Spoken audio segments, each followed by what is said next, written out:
ബാലകുമാർ ദൈവതിരുനാമത്തിന് മഹത്വമുണ്ടാകട്ടെ. ധ്യാനകേന്ദ്രത്തിൻ്റെ ഡയറക്ടർ ആയി ശുശ്രൂഷിച്ചു വരുന്ന വന്യ വാലയിൽ വർഗീസ് കോർപ്പിസ്കോപ്പ അച്ഛൻ, ആമുഖ സന്ദേശം നൽകി അനുഗ്രഹിച്ച വന്യ ഗബ്രിയേൽ റുംബാച്ചൻ, ബഹുമാനപ്പെട്ട ജോയി കണിയാങ്കുടി അച്ഛൻ, ബഹുമാനപ്പെട്ട ചാൾസ് മാത്യു അച്ഛൻ, ധ്യാനകേന്ദ്രത്തിൻ്റെ കോർഡിനേറ്റർ ബഹുമാനപ്പെട്ട എസ്തീന സിസ്റ്റർ, ആദരണീയരായ മറ്റ് സിസ്റ്റേഴ്സ്, മനോഹരമായി പാട്ടുപാടുന്ന ഗായക സംഘങ്ങളെ, ക്രിസ്തുവേശ്വരൻ ഏറ്റവും സ്നേഹിക്കപ്പെട്ടവരെ,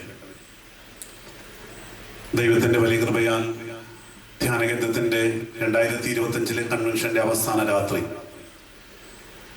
നിങ്ങളോടൊപ്പമായിരിക്കുവാൻ, കർത്താവിൻ്റെ വചനം പ്രഘോഷിക്കുവാൻ കാരുണ്യവാനായ സ്നേഹവാനായ ദൈവം ബലഹീനായ എനിക്കും ഒരവസരം തന്നതിനെ ഓർത്ത് ദൈവത്തെ സ്തുതിക്കുന്നു. നമുക്ക് ഒരു മിനിറ്റ് കണ്ണുകളടച്ച് നമുക്കൊന്ന് പ്രാർത്ഥിക്കാം. കാലം ചെയ്ത ശ്രേഷ്ഠ കാതോലിക്ക ബാബ തിരുമനസ്, ബസേലിയോസ് തോമസ് പ്രഥമൻ ബാബ തിരുമനസിന്റെ അദൃശ്യമായ സാന്നിധ്യത്തിൽ നമുക്ക് പ്രാർത്ഥിക്കാം.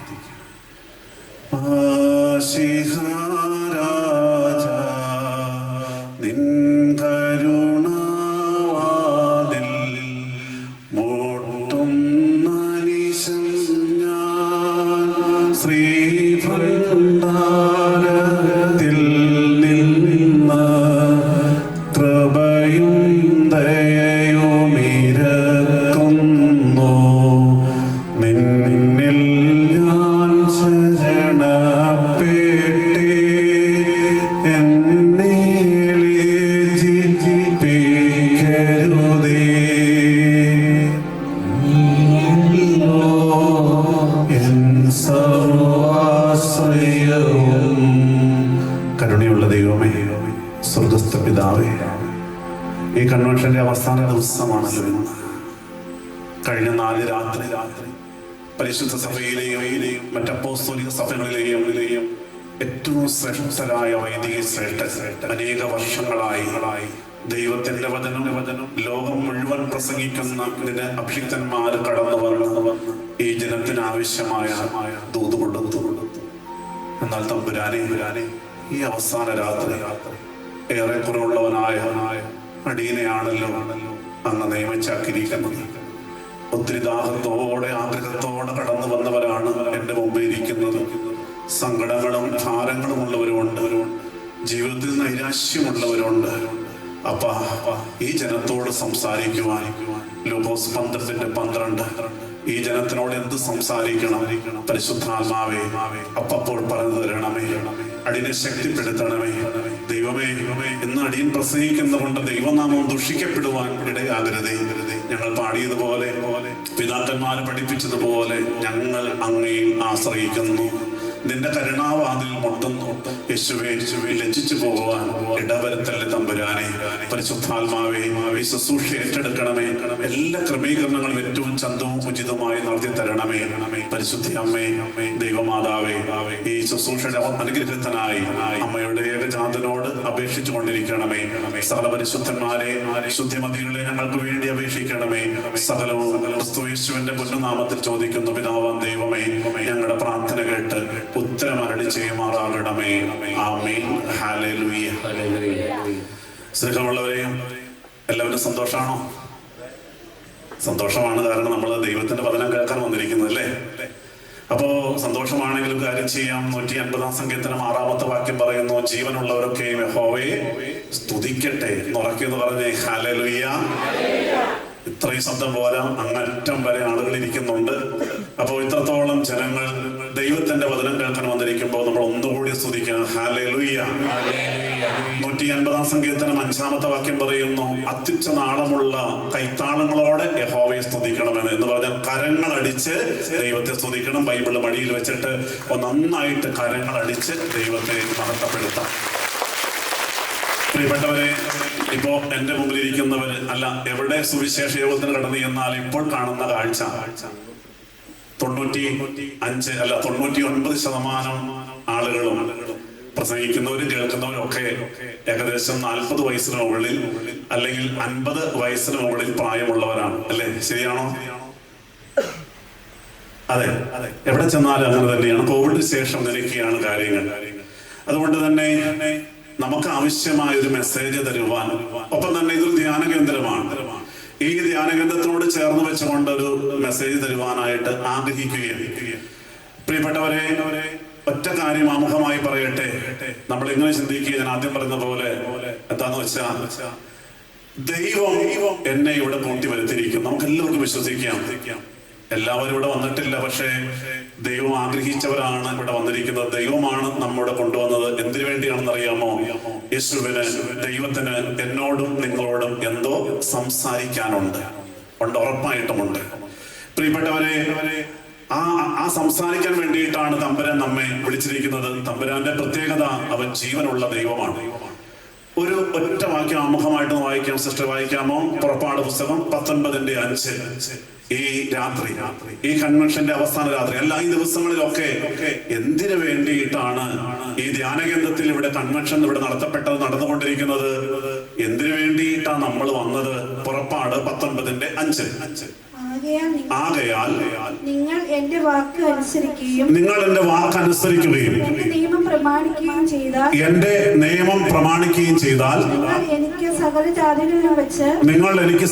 ജാതികളിലും വെച്ച് പ്രത്യേക കേട്ടില്ല പ്രത്യേക സമ്പത്തായിരിക്കും. പ്രിയപ്പെട്ടവരെ, അവിടെ ഇസ്രായേൽ മക്കളെ മിസ്രൈമിൽ നിന്ന് ദൈവം വിടുവിച്ചു. അതിനുശേഷം പ്രിയപ്പെട്ടവരെ, സീനായി മരുഭൂമിയില് പാളയമായി കഴിയുമ്പോ മലമുകളിലേക്ക് മോശയെ ദൈവം വിളിച്ചു. മോശയോട് ദൈവം സംസാരിക്കുകയാണ്. ഈ ജനത്തോട് പറയണം, ഈ ജനത്തെ നിങ്ങളെ ഇവിടെ കൊണ്ടുവന്നിരിക്കുന്നത് എനിക്ക് നിങ്ങളോട് സംസാരിക്കാൻ വേണ്ടിയിട്ടാണ്, എന്റെ വചനം കേൾപ്പിക്കാൻ വേണ്ടിയിട്ടാണ്. നിങ്ങൾ ഈ വചനം കേട്ട് അനുസരിക്കുന്നുവെങ്കിൽ ഈ ലോകത്ത് നിങ്ങളെ ഒരു പ്രത്യേക സമ്പത്താക്കി മാറ്റുവാൻ ഞാൻ പോവുകയാണ് എന്ന് പറഞ്ഞാൽ, ഓരോ കൺവെൻഷനിലേക്കും ദൈവം നമ്മെ കൊണ്ടുവരുന്നത് നമ്മോട് എന്തൊക്കെയോ സംസാരിക്കാൻ വേണ്ടിയിട്ടാണ്. അപ്പൊ നമുക്ക് ഇങ്ങനെ പ്രാർത്ഥിച്ചുകൊണ്ടിരിക്കാം, ദൈവമേ, നീ വിളിച്ചിട്ട് ഞാൻ വന്നുട്ടോ, എന്നോട് സംസാരിക്കണമേ. എന്താണാവോ അങ്ങേക്ക് എന്നോട് സംസാരിക്കാനുള്ളത്? എന്നോട് പറയട്ടെ, എന്താണാവോ അങ്ങേക്ക് എന്നോട് സംസാരിക്കാനുള്ളത്? നമ്മൾ അങ്ങനെ ആഗ്രഹത്തോടെ, കൊതിയോടെ, താല്പര്യത്തോടെ ഇരിക്കുന്നുവെങ്കിൽ ഈ രാത്രി വന്നിയ കോർബിസ്കോപ്പ അച്ഛൻ അനുവദിച്ചിരിക്കുന്നതായ 8:45 സമയം 47 മിനിറ്റ് മുമ്പിലുണ്ട്. പ്രിയപ്പെട്ടവരെ, കൃത്യമായിട്ട് സമയത്ത് അവസാനിപ്പിക്കും. പറയട്ടെ, ഈ രാത്രി എന്നോടും നിങ്ങളോടും ദൈവം എന്തോ സംസാരിക്കാൻ പോവുകയാണ്. ഹല്ലേലൂയ. 2 കൊരിന്ത്യർ ലേഖനം, വിശുദ്ധ പൗലോസ് കൊരിന്ത്യർക്ക് ലേഖനം, 2 കൊരിന്ത്യർ ലേഖനം 11-ാം അധ്യായം 26 മുതൽ 28 വരെയുള്ളതായ തിരുവചന ഭാഗങ്ങൾ വായിക്കാം. 2 കൊരിന്ത്യർ ലേഖനം 11-ാം അധ്യായം 26 മുതൽ 28 വരെ. ഞാൻ പലപ്പോഴും യേശു ചെയ്ത്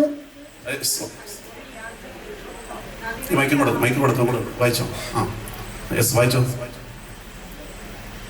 ഞാൻ പലപ്പോഴും യാത്ര ചെയ്തു. നദികളിലെ ആപത്ത്, കള്ളന്മാരാലുള്ള ആപത്ത്, സ്വജനത്താലുള്ള ആപത്ത്, ജാതികളാലുള്ള ആപത്ത്, കടലിലെ ആപത്ത്, കള്ള സഹോദരന്മാരാലുള്ള ആപത്ത്, അധ്വാനം, പ്രയാസം, പലവട്ടം ഉറക്കിളപ്പ്, പൈതാഹം, പലവട്ടം പട്ടിണി, ശീതം, നഗ്നത എന്നീ അസാധാരണ സംഗതികൾ ഭവിച്ചതുകൂടാതെ എനിക്ക് ദിവസേന സർവ്വസഭകളെയും കുറിച്ചുള്ള ചിന്താഭാരം എന്ന തിരക്കും ഉണ്ട്.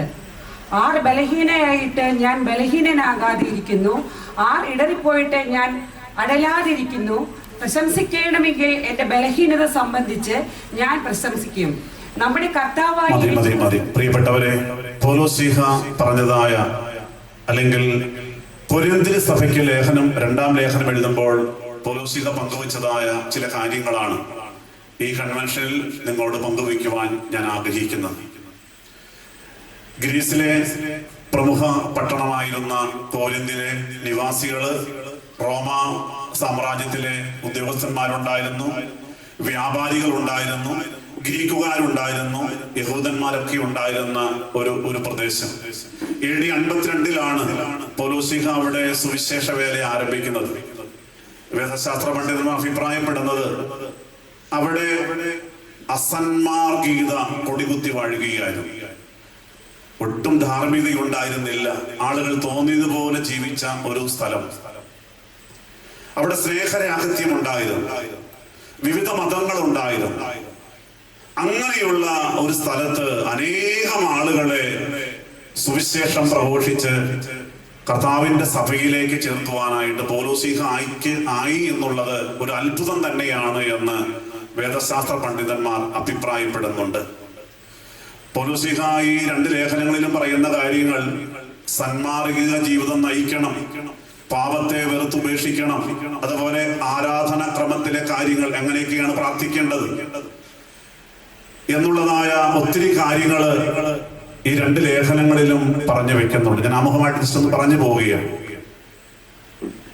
നമ്മൾ വായിച്ചു കേട്ട ഭാഗം, ഞാൻ സുവിശേഷത്തിന് വേണ്ടി ഒത്തിരി യാത്ര ചെയ്തു. പൗലോസ്ലീഹ പറയുകയും ഒത്തിരി ദുരിതങ്ങൾ ഞാൻ ഏറ്റുവാങ്ങി, ഒത്തിരി സഹനങ്ങൾ സഹിച്ചു. എല്ലാം യേശുവിന് വേണ്ടിയാ, സുവിശേഷത്തിന് വേണ്ടിയാ. ഇങ്ങനെയൊക്കെയായി ഒത്തിരി സഭകൾ സ്ഥാപിച്ചു. ആദിമ സഭകളോട്, പ്രത്യേകിച്ച് സഭയോടല്ല പറയുന്ന, ആദിമ സഭകൾ അക്കാലത്തുണ്ടായിരുന്ന കൊരിന്ത്യൻ സഭ, ഫിലിപ്പിയിലെ സഭ, അങ്ങനെ ഒത്തിരി സഭകൾ ഉണ്ടായിരുന്നവല്ലോ. ആദിമ സഭകളോട് എഴുതുമ്പോൾ എല്ലാവരെ കുറിച്ചും ഈ പൗലോസ്ലീഹ പറയുന്ന കാര്യമാണ്, ഞാനിങ്ങനെ കഷ്ടപ്പെട്ടു സുവിശേഷ വേലയ്ക്ക് വേണ്ടിയിട്ടാണ്.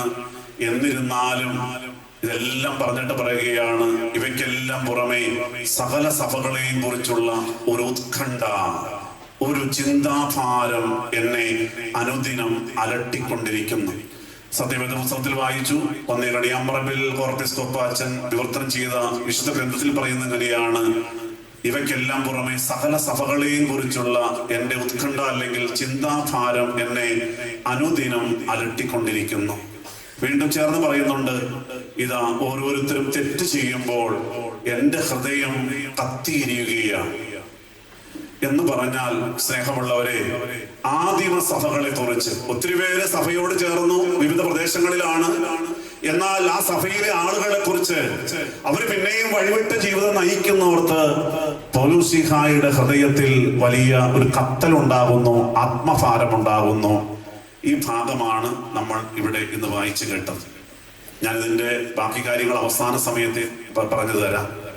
എന്തിനു വേണ്ടിയിട്ടാണ് ഇത് ഇന്ന് ഇവിടെ പ്രഘോഷിക്കുന്നത് എന്ന് ചോദിക്കുമ്പോൾ ഞാൻ ആദ്യം പറഞ്ഞു, നമ്മളൊക്കെ മിക്കവാറും തമാശ രൂപയാണ് ആരും പറയാം, എല്ലാവരും മാനസാന്തരപ്പെട്ടവരാണ്. ഇനി ഒരു മാനസാന്തര സുവിശേഷം ആവശ്യമുണ്ടെന്ന് തോന്നുന്നില്ല. പക്ഷേ നമ്മളൊക്കെ 40 വയസ്സ് കഴിഞ്ഞവരായതുകൊണ്ട് നമുക്കിനി എന്ത് ചെയ്യാൻ സാധിക്കും, ആ എന്ത് ചെയ്യാൻ സാധിക്കും എന്നുള്ളത് ഇതിനോട് ചേർത്ത് വെച്ച് അവസാന ഭാഗത്ത് പറയുവാൻ ഞാൻ ആഗ്രഹിക്കുകയാണ്. സ്നേഹമുള്ളവരെ, കഴിഞ്ഞ വർഷം ഒരു ധ്യാനം കൂടാൻ പോയപ്പോ ലോകപ്രശസ്തനായ ഒരു ധ്യാന ഗുരു ക്ലാസ് എടുത്തപ്പോൾ പറഞ്ഞൊരു കാര്യമുണ്ട്. ഒരു 18-19 വയസ്സുള്ള ഒരു പെൺകുട്ടിയുടെ അമ്മ പല പ്രാവശ്യം അച്ഛനെ വിളിച്ചു, അച്ഛാ അത്യാവശ്യമായിട്ടൊന്ന് കാണണം, എന്റെ മോളുടെ കാര്യം പറയാൻ വേണ്ടിയാണ്. നല്ല തിരക്കുള്ള വൈദികനാണ്, അങ്ങനെ കാണാൻ എളുപ്പമല്ല. പക്ഷെ അവര് നിരന്തരം ബന്ധപ്പെട്ടു, കണ്ടേ പറ്റൂ ഒരു 10 മിനിറ്റ് തരണം. അങ്ങനെ ഒരു സമയം കൊടുത്തു. ആ 19 വയസ്സുള്ളതായ പെൺകുട്ടിയുമായിട്ട് അമ്മ അവിടെ കടന്നു വന്നു. അമ്മ കടന്നു വന്നിട്ട് ആദ്യമായി അമ്മ പറഞ്ഞു കാര്യങ്ങൾ ഈ മോളെ കേൾക്കാതെ. ഒരു അക്രൈസ്തവ യുവാവുമായി പെൺകുട്ടി പ്രണയത്തിലാണ്. മറ്റൊരു സമുദായത്തിൽപ്പെട്ട ചെറുക്കനാണ് എന്ന് മാത്രമല്ല, അവന് വലിയ പ്രശ്നക്കാരനാണ്, വലിയ വേണ്ടാദിനങ്ങളുള്ള ഒരുത്തനാണ്. അവനെ കല്യാണം കഴിക്കാൻ ആഗ്രഹിച്ച് നടക്കുകയാണ്. അവനെ മാത്രമേ കിട്ടൂ എന്നുള്ളതായ ചിന്ത. പലരെയും കാണിച്ചു വെച്ച ഒരു മാറ്റവുമില്ല. ഒന്ന് സംസാരിക്കാമോ? എന്തായാലും സമയമില്ലാത്ത അച്ഛൻ ആ മോളെ മുറിയിലേക്ക് വിളിച്ചിരുത്തി. പേര് ചോദിച്ചു. ഈ പേര് ചോദിച്ച ഉടനെ ആ പെൺകൊച്ച് പേരിന് മറുപടി പറഞ്ഞില്ല. ഒരു കാര്യം ചോദിച്ചത് എങ്ങനെയാണ്, നിങ്ങൾക്കൊക്കെ എന്തിന്റെ കേട എന്നാ ചോദിച്ചത്. അച്ഛൻ ഞെട്ടിപ്പോയി. അച്ഛനും അങ്ങനെ മിണ്ടാതിരുന്നപ്പോ പെൺകൊച്ച് ചോദിക്കുക, അല്ല നിങ്ങൾക്കൊക്കെ എന്തിന്റെ കേടാ എന്ന് ചോദിച്ചു. അച്ഛൻ പറഞ്ഞു, അതിനെ മോളെ അങ്ങനെ ചോദിക്കണേ, ഞാൻ നിങ്ങളുടെ വീട്ടിലേക്ക് വന്നതല്ല. അമ്മ പലവട്ടം ചോദിച്ചുകൊണ്ട് വരാൻ പറഞ്ഞു. എനിക്ക് സമയമില്ല എങ്കിൽ പോലും മോളോട് സംസാരിക്കുവാൻ അമ്മ ആവശ്യപ്പെട്ടത് കൊണ്ട് ഞാൻ സംസാരിക്കാതിരുന്നതാണ് എന്ന് പറഞ്ഞു. പിന്നീട് ഒന്നും മിണ്ടിയില്ല. പിന്നീട് അച്ഛൻ പറഞ്ഞു, മോളെ ഒരു ത്രാസ് ഇവിടെ തൂക്കിയിട്ടിട്ട്, വലിയ ത്രാസാണ്. ആ ത്രാസിൽ ഒരു സൈഡിൽ നിന്റെ മാതാപിതാക്കന്മാരെ ഇരുത്തിയിട്ട് മറ്റേ തട്ടിൽ നീ പ്രണയിക്കുന്ന ചെറുപ്പക്കാരനെ ഇരുത്തിയാൽ എവിടെയായിരിക്കും ഭാരം കൂടുതൽ? നീ എന്താണ് ആഗ്രഹിക്കുന്നത്? അവിടെ ഇങ്ങനെ വീഴ്ചയിരുന്നപ്പോ അച്ഛൻ പറഞ്ഞു, മോളെ 18-19 വയസ്സ് വരെ നിന്റെ മാതാപിതാക്കന്മാരല്ലേ വളർത്തി വലുതാക്കിയത്. എന്നിട്ട് ഇന്നലെ കണ്ട ഒരു ചെറുക്കന്റെ കൂടെ, ഊരും പേരും അറിയാത്തവന്റെ കൂടെ, അവന്റെ പണി എന്താണെന്ന് അറിയാതെ അവന്റെ പിറകെ നടക്കുകയാണെന്ന് ചോദിച്ചപ്പോ ആ പെങ്കൊച്ച് പറഞ്ഞൊരു മറുപടിയാണ് പ്രിയപ്പെട്ടവരെ ഞാൻ നിങ്ങളോട് പറയുന്നത്. ആ പെങ്കൊച്ച് എന്നതാ പറഞ്ഞതെന്ന് അറിയാമോ? പറഞ്ഞത് ഇങ്ങനെയാണ്: പെറ്റിട്ടാൽ പോരാ, വളർത്താനുള്ള ബാധ്യതയും കാർന്നോന്മാർക്കുണ്ട് എന്നാണ് 19 വയസ്സുകാരി അച്ഛന്റെ മുഖത്ത് നോക്കി പറഞ്ഞത്. പെറ്റിട്ടാൽ പോരാ, വളർത്താനുള്ള ബാധ്യതയും കാർന്നോന്മാർക്കുണ്ട് എന്ന് പറഞ്ഞു. ബാക്കി എന്ത് നടന്നെന്ന് എനിക്കറിയില്ല. അവിടെ കൊണ്ട് അച്ഛൻ അവസാനിപ്പിച്ചു. സ്നേഹമുള്ളവരെ, ഇന്നത്തെ യുവതലമുറയുടെ ഒരു ചെറിയ ഉദാഹരണമാണ് അച്ഛൻ പങ്കുവച്ചത്. വന്യച്ഛൻ സൂചിപ്പിച്ചതുപോലെ കുറുപ്പമ്പടി പള്ളിയിൽ ദൈവത്തിന്റെ വലിയ കൃപയാൽ ഇപ്പോൾ എല്ലാ ബുധനാഴ്ചയും ധ്യാനയോഗം നടന്നു വരുന്നു. 2022 ജൂൺ മാസം 1-ാം തീയതി 2.5 വർഷങ്ങൾക്ക് മുൻപ് ഒത്തിരി പ്രാർത്ഥനയോടെ ബഹുമാനപ്പെട്ട വൈദികരുടെ നേതൃത്വത്തിൽ ആ ധ്യാനയോഗം ആരംഭിച്ചപ്പോൾ ആദ്യത്തെ ദിവസം വെറും 40 പേരെ ഉണ്ടായിരുന്നുള്ളൂ. എന്നാൽ ഇന്ന് അത് വളർന്നു വലുതായി ശരാശരി 1700-2000 ആളുകൾ വരുന്ന പള്ളിയുടെ മുറ്റത്ത് വലിയൊരു ജനസഞ്ചയം വരുന്ന ഒരു വലിയ ശുശ്രൂഷയായി അത് മാറിയതിനോർ ദൈവത്തെ സ്തുതിക്കുകയാണ്. എല്ലാം ദൈവകൃപയാണ്. സ്നേഹമുള്ളവരെ, അവിടെ സ്റ്റേജിൽ ഒരു പ്രെയർ ബോക്സ് വെച്ചിട്ടുണ്ട്. പ്രാർത്ഥനാപേക്ഷ എഴുതിയിടാൻ വേണ്ടിയിട്ടാണ്. അച്ഛന്മാര് ആദ്യം പോലെ പറഞ്ഞ കാര്യം, നിങ്ങളുടെ പ്രാർത്ഥനാപേക്ഷകൾ ധൈര്യമായി ഹൃദയം തുറന്ന് മനസ്സ് തുറന്നത് എഴുതിയിടാം. അങ്ങനെ പറയാൻ കാരണം, ഒരിക്കലും അത് പരസ്യമായിട്ട് വിളിച്ചു പറയില്ല. ഇന്നയാൾ ഇന്നതുപോലെ പ്രാർത്ഥനാ സഹായം ചോദിച്ചിട്ട് ഒന്നും വിളിച്ചു പറയില്ല. പിന്നെയോ അത് അച്ഛന്മാര് മാത്രം എടുത്ത് പ്രാർത്ഥിക്കും. രഹസ്യമായി പരിശുദ്ധ കുർബാനയിൽ ഓർത്ത് പ്രാർത്ഥിക്കും. സുവിശേഷ യോഗത്തിൽ പ്രസംഗിക്കാൻ പോകുമ്പോൾ അതൊന്നും പറയില്ല എന്ന് പറഞ്ഞുകൊണ്ട് ആളുകൾ അതെല്ലാം എഴുതിയിടാൻ തുടങ്ങി. ഹൃദയം തുറന്ന് മനസ്സ് തുറന്ന്.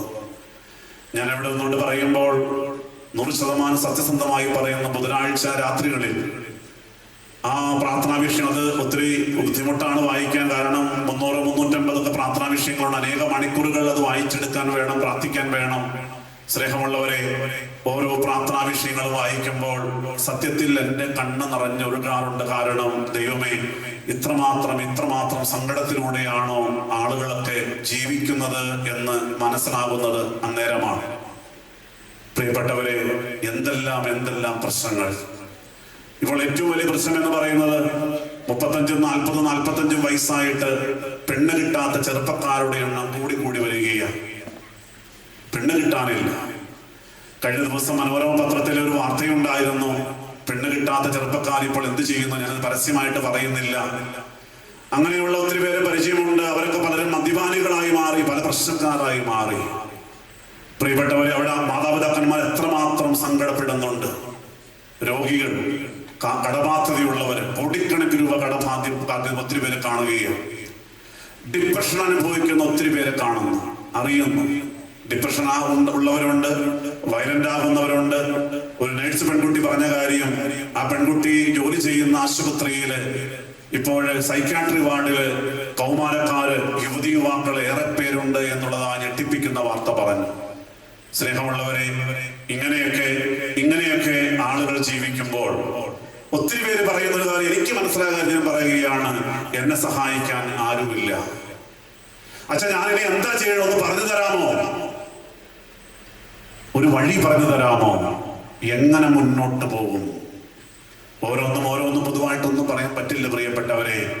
മുന്നോട്ട് പോകാൻ സാധിക്കാത്ത ഒത്തിരി സഹോദരങ്ങളെ ഈ നാളുകളിൽ കണ്ടുമുട്ടിയപ്പോ ഞാൻ വിചാരിക്കുന്നു, ഞാൻ മനസ്സിലാക്കുന്നു, ഇതിനുള്ളതായ ശാശ്വതമായ പരിഹാരം എന്ന് പറയുന്നത് സുവിശേഷ പ്രഘോഷണമാണ്. ദൈവത്തിന്റെ വചനം അറിയിക്കുക എന്നുള്ളത് മാത്രമാണ്. ഹല്ലേലൂയ. കാരണം ദൈവത്തിന്റെ വചനം കേൾക്കുമ്പോഴാണ് എന്നെ സഹായിക്കുവാൻ ഒരു ദൈവമുണ്ട് എന്നുള്ളതായ വിശ്വാസം ഉണ്ടാവുകയുള്ളൂ. ഒരു വാക്യം നമുക്ക് വായിക്കാം. യെശയ്യാ പ്രവാചകന്റെ പുസ്തകം 9-ാം അധ്യായം 6-ാമത്തെ തിരുവചനം. യെശയ്യാവ് 9:6 ഒന്ന് വായിച്ച്. യേശുക്രിസ്തു ജനിക്കുന്നതിന് മുമ്പ് നൂറ്റാണ്ടുകൾക്ക് മുമ്പ് ജീവിച്ചിരുന്നതായ യെശയ്യാ പ്രവാചകൻ യേശുക്രിസ്തുവിന്റെ ജനനത്തെ കുറിച്ച് പ്രവചിച്ച കാര്യമാണ് യെശയ്യാവ് 9:6.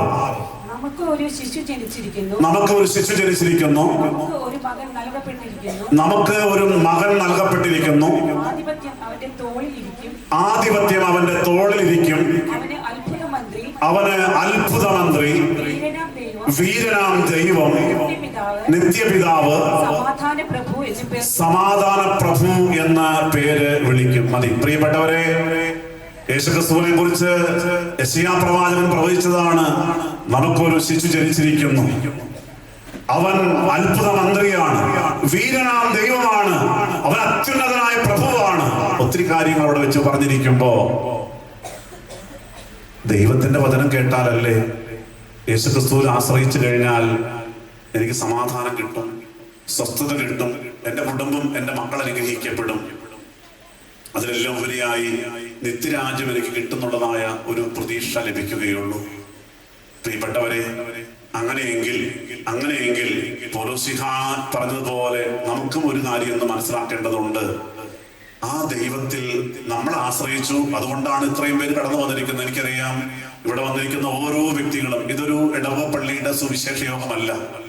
ഇടവ പള്ളിയിൽ സുവിശേഷ യോഗം നടക്കുന്നുവെങ്കിൽ സാധിക്കുന്ന എല്ലാവരും പോകും. എന്റെ പള്ളിയിലാണല്ലോ അച്ഛന്മാര് പലവട്ടം പറഞ്ഞ ഞായറാഴ്ച വിളിച്ച് പറഞ്ഞ് പോയില്ലെങ്കിൽ മോശമാണല്ലോ എന്നൊക്കെ ചിന്തിച്ച് പോകുന്ന ആളുകളാണ് എല്ലാവരും തന്നെ. എന്നാൽ ഈ ധ്യാന കേന്ദ്രത്തിൽ ഈ സുവിശേഷ യോഗത്തിന് വന്നിരിക്കുന്ന നിങ്ങൾ ഓരോരുത്തരും, നമ്മൾ ഓരോരുത്തരും യേശുവിന്റെ സ്നേഹം രുചിച്ചറിഞ്ഞവരാണ്. ആണോ? അതെ. ഹല്ലേലൂയ. പ്രിയപ്പെട്ടവർ, ഈ ലോകത്തിലെ ഏറ്റവും വലിയ ഭാഗ്യം എന്ന് പറയുന്നത് യേശുവിനെ അറിഞ്ഞു എന്നുള്ളതാണ്. യേശുവിനെ അറിഞ്ഞു എന്നുള്ളതാണ്. ഒരു കാര്യം കൂടി പ്രിയപ്പെട്ട, പലപ്പോഴും പലരോടും പറഞ്ഞു കൊടുത്ത കാര്യമുണ്ട്. വ്യക്തിപരമായി സംസാരിക്കുമ്പോൾ നമ്മുടെ ദൈവത്തിന്റെ പ്രത്യേകത എന്താണ്? നമുക്ക് ലോക പ്രശസ്തരായ ഒത്തിരി പേരെ പരിചയമുണ്ട്, അവരെ കുറിച്ച് പഠിച്ചിട്ടുണ്ട്. ഉദാഹരണം Mahatma Gandhi, Albert Einstein, Abraham Lincoln, അങ്ങനെ ഒത്തിരി ലോക പ്രശസ്തരായ ആളുകളെ കുറിച്ച് നമ്മൾ പഠിച്ചിട്ടുണ്ട്. മഹാത്മാഗാന്ധിയെ കുറിച്ച് നമ്മൾ ആരും കണ്ടിട്ടില്ല, എന്നാൽ മഹാത്മാഗാന്ധിയെ കുറിച്ച് നമ്മൾ ഒത്തിരി പുസ്തകങ്ങൾ വായിച്ചിട്ടുണ്ട്. സ്കൂളിലും കോളേജിലും അല്ല, ഒത്തിരി പുസ്തകങ്ങളിൽ. മഹാത്മാഗാന്ധി ജനിച്ചത് ഇന്ന വർഷം ഇത്രാം തീയതി ഇന്ന സ്ഥലത്ത് ഇന്ന മാതാപിതാക്കന്മാരുടെ മകനായിട്ടാണ്.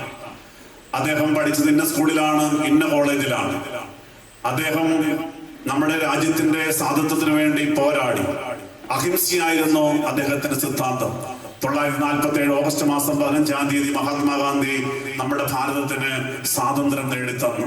മഹാത്മാഗാന്ധി ഇന്ത്യയുടെ രാഷ്ട്രപിതാവ് എന്ന് അറിയപ്പെടുന്നു. അങ്ങനെ ഒത്തിരി കാര്യങ്ങൾ മഹാത്മാഗാന്ധിയെ കുറിച്ച് നമുക്ക് പറയാനുണ്ട്, കേൾക്കാനുണ്ട്, പ്രസംഗിക്കാനുണ്ട്. എന്നാൽ സ്നേഹമുള്ളവരെ, നമ്മൾ അറിഞ്ഞിരിക്കേണ്ട ഒരു കാര്യം, ഏറ്റവും പ്രധാനപ്പെട്ട കാര്യമുണ്ട്. We can talk about Mahatma Gandhi. മഹാത്മാഗാന്ധിയെ കുറിച്ച് നമുക്ക് ഒത്തിരി പറയാനുണ്ട്, മഹാത്മാഗാന്ധിയെ കുറിച്ച്. പക്ഷേ we can never talk to Mahatma Gandhi right now. മഹാത്മാഗാന്ധിയെ കുറിച്ച് ഒത്തിരി നമുക്ക് പറയാനുണ്ട്, പ്രസംഗിക്കാനുണ്ട്, കേൾക്കാനുണ്ട്. എങ്കിലും മഹാത്മാഗാന്ധിയോട് ഈ നിമിഷം 2025 ഫെബ്രുവരി മാസം 2-ാം തീയതി ഞായറാഴ്ച 8:15 മണിക്ക് മഹാത്മാഗാന്ധിയോട് നേരിട്ട് എനിക്കോ നിങ്ങൾക്കോ സംസാരിക്കാൻ പറ്റില്ല. എന്നാൽ നമ്മൾ അറിഞ്ഞിരിക്കേണ്ടത്, ഈ നിമിഷം ഈ 8:15 മണിക്ക് ഇപ്പോൾ നമ്മുടെ യേശുവിനോട് നമുക്ക് നേരിട്ട് സംസാരിക്കാൻ പറ്റുമെന്ന് മാത്രമല്ല, അവന് നമ്മോട് സംസാരിക്കാൻ പറ്റും. നമ്മൾ പറയുന്നത് അവന് മനസ്സിലാകും. അവൻ മനസ്സലിയുള്ള ദൈവമാണ്. നമ്മുടെ പ്രശ്നങ്ങൾക്ക് അവൻ പരിഹാരം തരും. Hallelujah. We can talk to Jesus Christ and Jesus Christ can talk to me right now. പ്രിയപ്പെട്ടവരെ, എനിക്ക് എന്റെ യേശുവിനോട്, നമുക്കെന്റെ യേശുവിനോട്, നമ്മുടെ യേശുവിനോട് നേരിട്ട് ഇപ്പോൾ സംസാരിക്കാൻ പറ്റും. ആ യേശുവിന് നമ്മോട് സംസാരിക്കാൻ പറ്റും. നമ്മൾ പറയുന്നവന് മനസ്സിലാക്കാൻ പറ്റും. അവൻ കരുണയുള്ള ദൈവമാണ്, മനസ്സലിയുള്ള ദൈവമാണ്. തന്നെയുമല്ല, ലൂക്കോസ് 1:37 പറയുന്നു, നമ്മുടെ യേശുവിന് അസാധ്യമായി ഒന്നുമില്ല. ഹല്ലേലൂയ. പ്രിയപ്പെട്ടവരെ, ഇതൊക്കെ പറഞ്ഞു കൊടുത്തപ്പോ ഞാൻ ചിന്തിക്കുകയാണ്, ഈ ധ്യാന കേന്ദ്രം ഇവിടെ ഈ ശ്രേഷ്ഠ കാതോലിക്ക ബാവ തിരുമനസ് 20 വർഷങ്ങൾക്ക് മുമ്പ് ആരംഭിച്ചു. ഇവിടുത്തെ ചുമതലപ്പെട്ട വൈദികർക്കും സിസ്റ്റേഴ്സിനും അറിയാം, പ്രവർത്തകർക്കറിയാം. ഈ ധ്യാന കേന്ദ്രത്തിൽ കടന്നു വന്ന ധ്യാനം കൂടി എത്രയോ ആളുകളാണ് യേശുവിനെ അറിഞ്ഞത്, എത്രയോ കുടുംബങ്ങളാണ് അനുഗ്രഹിക്കപ്പെട്ടത്. എന്തുകൊണ്ട് എന്ന് ചോദിച്ചു കഴിഞ്ഞാൽ, ദൈവത്തിന്റെ വചനം ഇവിടെ പ്രഘോഷിക്കപ്പെട്ടത് കൊണ്ടാണ്, യേശുവിനെ കുറിച്ച് ഇവിടെ പറഞ്ഞത് കൊണ്ടാണ്. പ്രിയപ്പെട്ടവരെ, ആ യേശുവിനെ കുറിച്ച് അറിഞ്ഞപ്പോൾ, യേശുവിന്റെ വചനം കേട്ടപ്പോൾ, യേശു വിശ്വസിക്കുവാനുള്ളതായ ഒരു കൃപ ഒത്തിരി ആളുകൾക്ക് ദൈവം തമ്പുരാൻ കൊടുത്തു. ആ കുടുംബങ്ങളൊക്കെ ഇന്നും ദൈവത്തെ സ്തുതിച്ചുകൊണ്ടിരിക്കുന്നു. അങ്ങനെയുള്ള ഓരോരുത്തരുമാണ് ഇന്നിവിടെ വന്നിരിക്കുന്നത്. ഹല്ലേലൂയ എന്ന് പറഞ്ഞാൽ ഹല്ലേലൂയ. പ്രിയപ്പെട്ടവർ, നമ്മൾ ഒന്നുകൂടി വിശ്വസിക്കുക. ആരെങ്കിലും ഒക്കെ പുതുതായിട്ട് വന്നിട്ട് അച്ഛൻ പറയട്ടെ, നമ്മുടെ കർത്താവിന്റെ ഏറ്റവും വലിയ പ്രത്യേകത എന്ന് പറയുന്നത്, ഒരു ദുഃഖ വെള്ളിയാഴ്ച നമ്മുടെ കർത്താവ് 3 ആണികളിൽ മേൽ പിടഞ്ഞ് മരിച്ചു, അവൻ കൊല്ലപ്പെട്ടു. ആ യേശുവിനെ കല്ലറയിൽ അടക്കം ചെയ്തു. പക്ഷേ കൃത്യം 3-ാം ദിവസം നമ്മുടെ കർത്താവായ യേശു ഉയർത്തെഴുന്നേറ്റ ദൈവമാണ് എന്ന് പറയുമ്പോൾ, അവൻ ഇന്നും ജീവിക്കുന്ന ദൈവമാണ് എന്ന് പറയുമ്പോൾ, ഈ ധ്യാന കേന്ദ്രത്തില്, ഈ സ്റ്റേജില് നിങ്ങളുടെ ഇടയിൽ യേശു എഴുന്നള്ളി വന്നിട്ടുണ്ട്. നിങ്ങൾ തിരികെ പോകുമ്പോ യേശു കൂടെ പോരും. നിങ്ങളുടെ ഭവനത്തിലേക്ക് യേശു കടന്നു വരും. ആ യേശുവിനോട് പ്രാർത്ഥിച്ചാൽ അവൻ ജീവനുള്ള ദൈവമായതുകൊണ്ട് അവൻ നമ്മുടെ ജീവിതത്തിൽ ഒത്തിരി അത്ഭുതങ്ങൾ പ്രവർത്തിക്കും. ഹല്ലേലൂയ.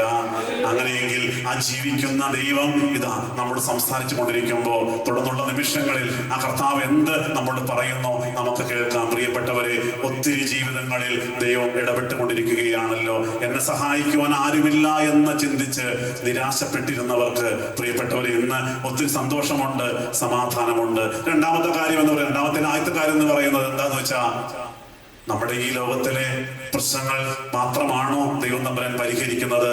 അല്ല എന്ന് നമുക്കറിയാം. കാരണം പ്രിയപ്പെട്ടവരെ, നമ്മൾ വിശ്വസിക്കുന്നു മരണത്തിനപ്പുറത്ത് ഒരു ജീവിതമുണ്ട്. 2 കൊരിന്ത്യർ ലേഖനം 5-ാം അധ്യായം 1-ാമത്തെ വചനം സുപരിചിതമായ വചനമാണ്. കൂടാരമാകുന്ന ഈ ഭവഭവനം അഴിഞ്ഞു പോയാലും കൈപ്പണിയല്ലാത്ത നിത്യമായൊരു കെട്ടിടം സ്വർഗത്തിൽ നമുക്ക് ഉണ്ട്. ഹല്ലേലൂയ എന്ന് പറഞ്ഞേ ഹല്ലേലൂയ. പഴയൊരു പാട്ട് നമുക്കൊന്ന് പാടിയാലോ? ഉണ്ടെനിക്കായൊരു മോക്ഷ വീട് ഇണ്ടലകുന്നു ഞാൻ വാഴുമങ്ങ്, ദൈവമുണ്ട് അങ്ങ് പുത്രനുണ്ട് ആത്മാവുണ്ട് ദൈവദൂതരുണ്ട്, കൂടാരമാകുന്ന എൻ ഭവനം വിട്ടകന്നാലെനിക്കേറെ ഭാഗ്യം, കൈകളാൽ തീർക്കാത്ത മോക്ഷ വീട്ടിൽ വേഗമായിട്ടങ്ങു ചെന്നു ചേരും. സ്നേഹമുള്ളവരെ, ദൈവത്തിന്റെ വചനം കേട്ടവർക്ക് ഒരു കാര്യം മനസ്സിലായി. ഈ ലോകത്തിൽ കഷ്ടനഷ്ടങ്ങളുണ്ട്, ദുരിതങ്ങളുണ്ട് എന്ന് പാട്ട് പാടിയപ്പോ ദൈവങ്ങളെല്ലാം പാടി പറഞ്ഞ് പ്രാർത്ഥിക്കുന്ന പാടി എന്ന് കേട്ടു. ദൈവത്തിന് സ്തുതി. പ്രിയപ്പെട്ടവരെ, ഇവിടെ കഷ്ടതയുണ്ട്, രോഗമുണ്ട്, ദുരിതമുണ്ട്, സഹനങ്ങളുണ്ട്. എന്നാൽ നമ്മൾ വിശ്വസിക്കുന്ന മരണത്തിനപ്പുറത്ത് നിത്യതയുണ്ട്. സ്വർഗത്തിൽ എനിക്ക് വേണ്ടി ഒരു കെട്ടിടം, നിത്യമായ വാസസ്ഥാനം എന്റെ തമ്പുരാൻ ഒരുക്കി വെച്ചിട്ടുണ്ട്. പിന്നെ ഇവിടുത്തെ കഷ്ടതകൾ സാരമില്ല എന്ന് നമ്മൾ എണ്ണുകയാണ്. അപ്പോ അങ്ങനെ നമ്മൾ വിശ്വസിക്കുമ്പോഴാണ് പ്രിയപ്പെട്ടവരെ നമ്മുടെ നിരാശ മാറിപ്പോകുന്നത്, നമ്മുടെ ദുഃഖങ്ങൾ മാറിപ്പോകുന്നത്. ഇവിടെ സാരമില്ല, ഈ കഷ്ടത സാരമില്ല, ഇതെല്ലാം നൊടിനാളത്തേക്കേ ഉള്ളൂ. പക്ഷെ ഇതെല്ലാം കടന്നു ചെല്ലുമ്പോ അക്കരെ നാട്ടിൽ അവിടെ കണ്ണുനീരില്ല, ദുഃഖമില്ല, രോഗമില്ല, ദുരിതമില്ല എന്നുള്ളതായ ആ വലിയ സത്യം നമ്മുടെ ചങ്കരകത്തെ കയറുമ്പോഴാണ് നിരാശ മാറി ദൈവത്തെ സ്തുതിക്കുവാനായിട്ട് നമുക്ക് സാധിക്കുന്നത്. ഇതെല്ലാം നടക്കുന്നത് എപ്പോഴാണ്? ദൈവത്തിന്റെ വചനം കേൾക്കുമ്പോൾ മാത്രമാണ്. ഹല്ലേലൂയ. ഞാൻ ഈ ഭാഗം പറഞ്ഞ എല്ലാവർക്കും മനസ്സിലായി എന്ന് കരുതുകയാണ്. അപ്പൊ ദൈവത്തിന്റെ വചനത്തിന് വലിയ പ്രാധാന്യമുണ്ട്. പൗലോസ്ലീഹ കൊരിന്ത് സഭയിലും ഫിലിപ്പി സഭയിലും എല്ലാം ആദിമസഭകളിലൊക്കെ ഓടി നടന്ന് ആ ദൈവത്തിന്റെ വചനം പ്രഘോഷിച്ചത്, എല്ലാവരെയും യേശുവിനെ കുറിച്ച് പറഞ്ഞു കൊടുത്തു. പ്രിയപ്പെട്ടവരെ, യേശുവിലേക്ക് എല്ലാവരെയും ആകർഷിച്ചു, യേശുവിന്റെ പൊന്നുമക്കളാക്കി മാറ്റി, അവരെല്ലാവരും നിത്യജീവന അവകാശങ്ങളാക്കി മാറ്റിയതുപോലെ ഇന്നും ഈ ആധുനിക കാലഘട്ടത്തിൽ, അല്ല ഈ അന്ത്യ കാലഘട്ടത്തിൽ പ്രിയപ്പെട്ടവരെ, ഇന്നും സുവിശേഷം നിറപടിയായി നിവർത്തിക്കപ്പെടുമ്പോൾ അതിന്റെ ഒരു ഭാഗമാകുവാൻ എന്റെ പ്രിയപ്പെട്ട കൂടപ്പറപ്പുകളെ നിങ്ങൾക്കും എനിക്കും സാധിച്ചതിനോർത്ത് ഇത് വലിയ മഹാഭാഗ്യമായി കണ്ടുകൊണ്ട് ഒന്നുകൂടി പറഞ്ഞേ ഹല്ലേലൂയ, ഉറക്കെ പറഞ്ഞേ ഹല്ലേലൂയ. പ്രിയപ്പെട്ടവരെ, ഇനി ഞാൻ ആദ്യം പറഞ്ഞ ഭാഗത്തേക്ക് കടന്നു വരികയും ഇത്രയും കാര്യങ്ങള് ആദ്യം പൗലോസ്ലീഹ പറഞ്ഞ കാര്യം പറഞ്ഞു, സുവിശേഷത്തിന്റെ പ്രാധാന്യം ഞാൻ പറഞ്ഞു. ഇനി പ്രിയപ്പെട്ടവരെ, ഇനി നമ്മൾ ചിന്തിക്കേണ്ട കാര്യം, നമ്മുടെ പാമ്പാക്കട നമസ്കാരത്തില് നിത്യപ്രാർത്ഥനയില് ഓരോ ദിവസത്തെയും പ്രാർത്ഥന നമ്മൾ ചേർത്ത് ചൊല്ലാറുണ്ടല്ലോ. അതിൽ ഞായറാഴ്ച സന്ധ്യയ്ക്ക് ചൊല്ലുന്ന ഒരു പ്രാർത്ഥന, അതിന്റെ ബോവൂസം ഞാനത് വായിച്ചു കേൾപ്പിക്കാം. പരിശുദ്ധ സ്ത്രീഹന്മാർ ഞങ്ങൾക്ക് തെളിയിച്ചു തന്നിട്ടുള്ള മാർഗത്തിൽ കൂടി നടന്നുകൊണ്ട് പുറജാതികളുടെയും സ്വജാതികളുടെയും ഇടയിൽ ഞങ്ങൾ നിന്റെ ഏവെങ്കിലിയോനെ വഹിക്കുന്നവരായി തീരുമാറാകണമേ. നിന്നിൽ വിശ്വസിക്കാതെ ഹൃദയാന്തകാലത്തിലിരിക്കുന്നവർക്ക് ഞങ്ങൾ പ്രകാശവും ദൃഷ്ടാന്തവുമായിരിക്കണമേ. ലോകത്തിന്റെയും മരണത്തിന്റെയും സാത്താന്റെയും അധികാരം ഞങ്ങളിൽ പ്രബലപ്പെടാതെയും അവയാൽ ഞങ്ങൾ വഞ്ചിക്കപ്പെടാതെയും നിന്റെ ശ്രീബായുടെ ശക്തിയാൽ കരുണയോടെ ഞങ്ങളെ കാത്തുകൊള്ളണമേ. പരിശുദ്ധ യാക്കോബായ സുറിയാനി സഭയിലെ പൂർവികരായ പിതാക്കന്മാര് നമ്മളെ പ്രാർത്ഥിക്കുവാൻ പഠിപ്പിച്ചത് എന്താണ്? ഉടയതമ്പുരാനെ, പരിശുദ്ധ സ്ത്രീഹന്മാർ ഞങ്ങൾക്ക് തെളിയിച്ചു തന്നിട്ടുള്ള മാർഗത്തിൽ കൂടി നടന്നുകൊണ്ട് പുറജാതികളുടെയും സ്വജാതികളുടെയും ഇടയിൽ ഞങ്ങൾ നിന്റെ ഏവെങ്കിലിയോനെ വഹിക്കുന്നവരായി തീരുമാറാകണമേ. വീണ്ടും പറയുകയാണ്, നിന്നിൽ വിശ്വസിക്കാതെ ഹൃദയാന്തകാലത്തിൽ ഇരിക്കുന്നവർക്ക് ഞങ്ങൾ പ്രകാശവും ദൃഷ്ടാന്തവുമായിരിക്കണമേ. പ്രിയപ്പെട്ടവരെ, ഇന്ന് എനിക്ക് നിങ്ങളോട് അല്ല എന്നോട് ചോദിക്കുവാനുള്ളതായ ചങ്കിൽ കരം വെച്ച് ചോദിക്കുന്ന ഒറ്റ കാര്യമുള്ളൂ. പിതാക്കന്മാരെ പഠിപ്പിച്ചതുപോലെ ഞാനും നിങ്ങളും ആരെങ്കിലും ചെയ്യുന്നുണ്ടോ? ഈ സുവിശേഷ വേല ആത്മാർത്ഥമായി സത്യസന്ധമായി ചെയ്യുന്നുണ്ടോ? പുറജാതികളുടെ ഇടയിൽ സുവിശേഷം പ്രഘോഷിക്കണം, പറ്റിയിട്ടില്ല. എന്നാ സ്വജാതികളുടെ ഇടയിൽ നമ്മുടെ അയൽപക്കക്കാരോട്, നമ്മുടെ സ്വന്തക്കാരോട്, നമ്മുടെ ബന്ധുജനങ്ങളോട്, നമ്മുടെ ഇടവക്കാരോട് ഇത്രയും കാലമായിട്ട് സുവിശേഷം പറയാൻ സാധിച്ചിട്ടുണ്ടോ? സാധിച്ചിട്ടുണ്ട്. കോവിഡിന് മുൻപ്. കോവിഡ് കഴിഞ്ഞു. പ്രിയപ്പെട്ടവരെ, നമ്മളെല്ലാവരും തണുത്തുറഞ്ഞു പോയി. ശരിയാണ്, സത്യമാണല്ലോ. നമ്മളെല്ലാവരും തണുത്തുറഞ്ഞു പോയി. അല്ലെങ്കിൽ ഈ കൺവെൻഷൻ കോവിഡിന് മുമ്പ് നടന്നുകൊണ്ടിരുന്നത് പ്രിയപ്പെട്ടവരെ താഴെ ഗ്രൗണ്ടിലായിരുന്നു. ആളുകൾ കുറഞ്ഞു, ഇങ്ങനെയാക്കി. അത് ഇവിടുത്തെ മാത്രമല്ല, നമ്മുടെ എവിടെ പോയാലും പള്ളികൾ ഉൾപ്പെടെ എവിടെ ധ്യാന കേന്ദ്രങ്ങളിലൊക്കെ എല്ലായിടത്തും പ്രിയപ്പെട്ടവരെ ഡിവൈനിലും കോട്ടയിൽ ഉൾപ്പെടെ എല്ലായിടത്തും ആളുകൾ നേർപകുതി അല്ല, അതിനേക്കാൾ ഒരു 20% കുറഞ്ഞു പോയി. അപ്പൊ അതിന് ഉത്തരവാദികൾ നമ്മൾ തന്നെയാണ്. ഒന്ന് തിരിച്ചറിയണമേ, ഈ കാലഘട്ടത്തിൽ അല്ല, ഇനിയുള്ള കാലഘട്ടത്തിൽ ഞാൻ സുവിശേഷ വേല ചെയ്യണം. പ്രിയപ്പെട്ടവരെ, ഞാൻ ആദ്യം പറഞ്ഞത് നമ്മൾ യേശുവിനെ രുചിച്ചറിഞ്ഞു. നമ്മുടെ ജീവിതത്തിൽ ഒത്തിരി നന്മകൾ ദൈവം തമ്പുരാൻ തന്നിട്ടുണ്ട്. നമുക്ക് ഉറച്ച വിശ്വാസം കിട്ടി. മരണത്തിനപ്പുറത്ത് നിത്യജീവനുണ്ട്. ഞാൻ അതിനുവേണ്ടി പ്രത്യാശയോടെ നോക്കി ജീവിക്കുകയാണ്, വിശുദ്ധിയോടെ ജീവിക്കുകയാണ്. എല്ലാം ശരി തന്നെ. പക്ഷേ അത് മാത്രം പോരാ. പ്രിയപ്പെട്ടവരെ, പുരുഷിക പറയുകയാണ്, ഇതാ എല്ലാ സഭകളെ കുറിച്ചും എനിക്ക് വലിയ വേദനയുണ്ട്. ഓരോരുത്തരും തെറ്റുകൾ ചെയ്യുമ്പോൾ എന്റെ ഹൃദയം കത്തിയിരിക്കുകയാണ്, എന്റെ ചങ്ക് പിടയുകയാണ്. അങ്ങനെയെങ്കിൽ പൗലോസ്ലീഹ ഇന്നും നമ്മളെ ഓർത്ത് വേദനിക്കുന്നുണ്ട്. അതിലുപരിയായി യേശു തമ്പുരാൻ നമ്മളെ ഓർത്ത് സങ്കടപ്പെടുന്നുണ്ട്. യോഹന്നാന്റെ സുവിശേഷം വായിക്കണമെന്നില്ല. പ്രിയപ്പെട്ട 19-ാം അധ്യായം 28-ാമത്തെ വാക്യത്തിൽ അതിനുശേഷം സകലവും തികഞ്ഞിരിക്കുന്നു എന്ന് യേശു അറിഞ്ഞ് തിരുവെഴുത്ത് പ്രകാരം ഇങ്ങനെ പറഞ്ഞു, എനിക്ക് ദാഹിക്കുന്നു എന്ന്. കുടിക്കാൻ കൊടുത്തു. പക്ഷേ വേദശാസ്ത്ര പണ്ഡിതം അഭിപ്രായപ്പെടുന്ന കാര്യമുണ്ട്. വാസ്തവത്തിൽ യേശുവിന്റെ ദാഹം എന്ന് പറയുന്നത് ആത്മാക്കൾക്ക് വേണ്ടിയുള്ള ദാഹമായിരുന്നു. അതിനു വേണ്ടിയിട്ടാണല്ലോ കർത്താവ് അത്രമാത്രം പങ്കപ്പാടേറ്റ് കുരിശിൽ പിടഞ്ഞ് മരിച്ചത്. പ്രിയപ്പെട്ടവരെ, അങ്ങനെയെങ്കിൽ ഞാൻ പറഞ്ഞു, ഇന്നും ജീവിക്കുന്ന ദൈവം ഈ കൺവെൻഷൻ പന്തലിലേക്ക് എഴുന്നള്ളി വന്നിട്ടുണ്ട്. അവരൊത്തിരി ദാഹത്തോടെ വന്നിരിക്കുന്നത് ആത്മാക്കളെ നേടണം.